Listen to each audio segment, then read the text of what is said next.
Seth Warner's Regiment of Foot recreated. We're gathered here today to dedicate a new marker for Seth Warner, who was a hero of the American Revolution who did not get the credit that he deserved, partially through his own doing. He was not one to seek credit or try to make a name for himself. He just saw duty and did his best to make sure that it happened. He was with Ethan Allen in the Green Mountain Boys before the American Revolution, moved to what's now Vermont from Connecticut. He went with Ethan Allen. He led a detachment to take the fort at Crown Point just after Ethan Allen capturing Ticonderoga.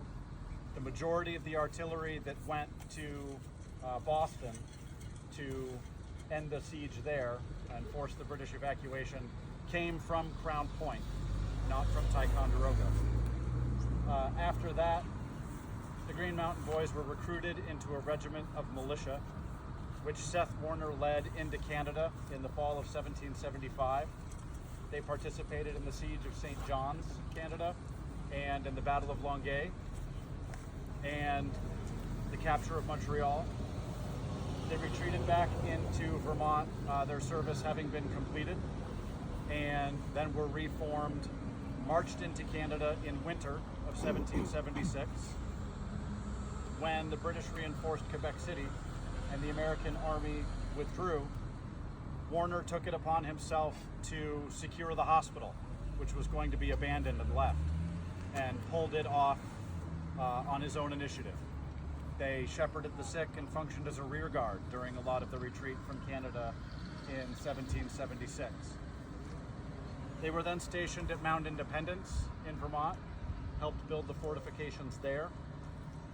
In 1777, they skirmished with the British advanced guard outside of Fort Ticonderoga, and then were again near the rear of column, marching away when the American army withdrew from the fort.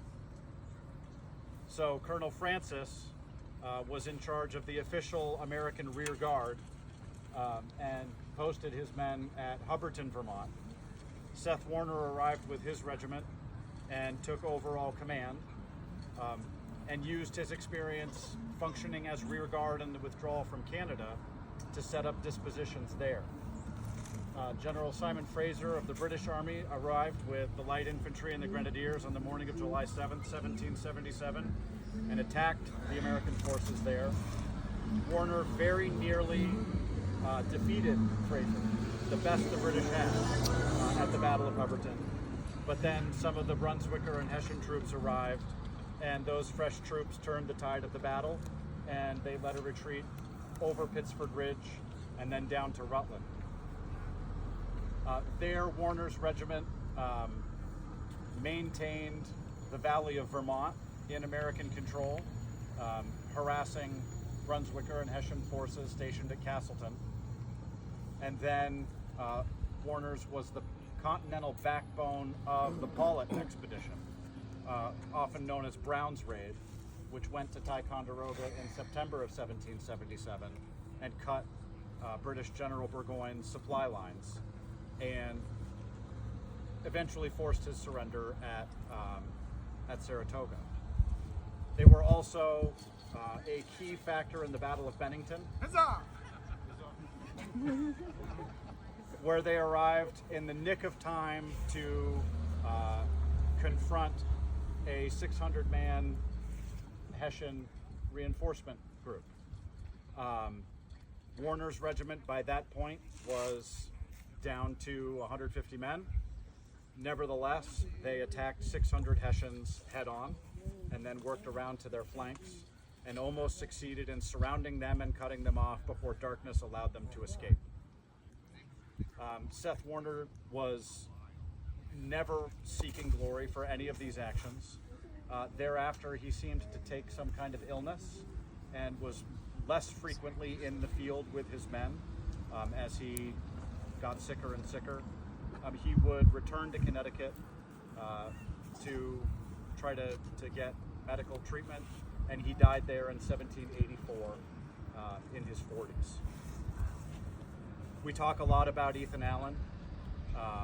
We talk a lot about other Vermonters who were important during that period in our history.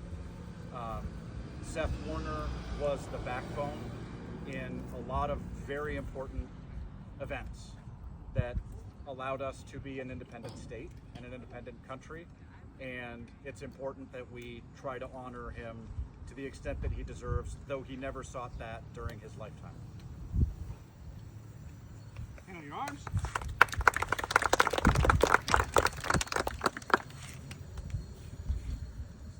The troops are now going to fire a feu de joie, which is a celebratory form of firing muskets. I will step out of the way.